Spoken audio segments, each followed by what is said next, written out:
My name's Curtis Thompson. I'm a transportation engineer with Sebago Technics, which is a civil engineering firm out of South Portland, Maine.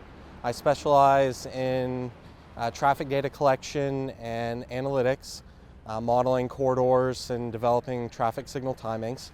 As part of the Dover Aid grant, we're installing and procuring just over $500,000 of new equipment to be installed at 4 corridors within Dover. One of them here is the Glenwood Ave corridor, which runs from Indian Brook all the way down to the Oak Street intersection.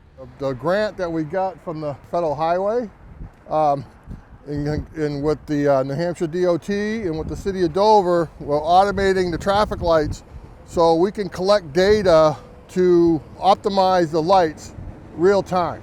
Some of the equipment that we're installing is some advanced camera detection, which will allow us to monitor the vehicles as they're coming to the approach and measure their delay directly, which then we can use to fine-tune the timings to minimize how long you're waiting at the stop bar.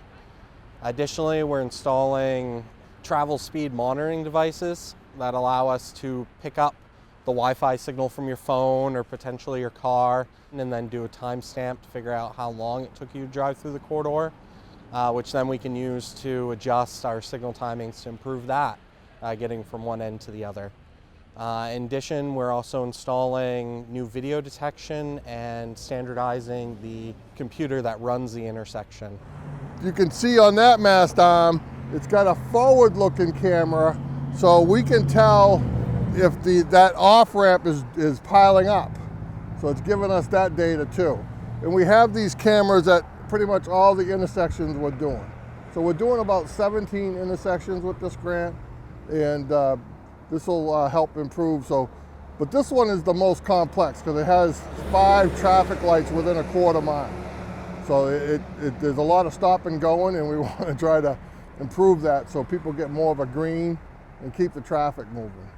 The new software will allow us to collect this traffic today and store it and use it as count the trucks, count the cars, because there's about 28,000 cars a day that come through this intersection.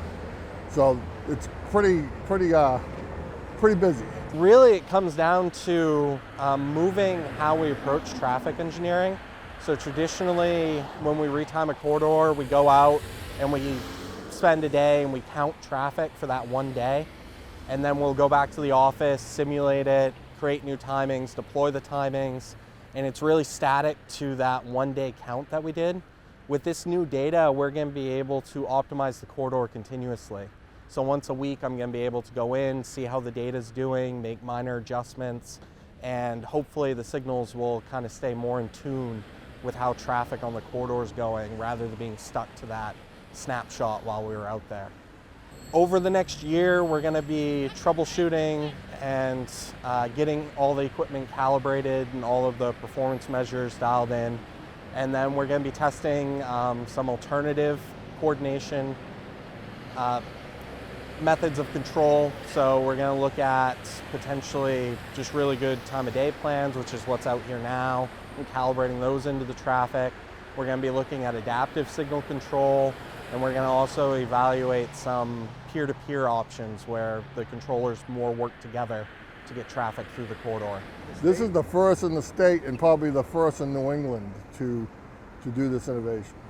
Dover's always first with innovation, so we always wanted to try something new. So this is new, and we think it's going to be a success. We think it's going to help us with our traffic patterns and keep our traffic moving and lessen our complaints.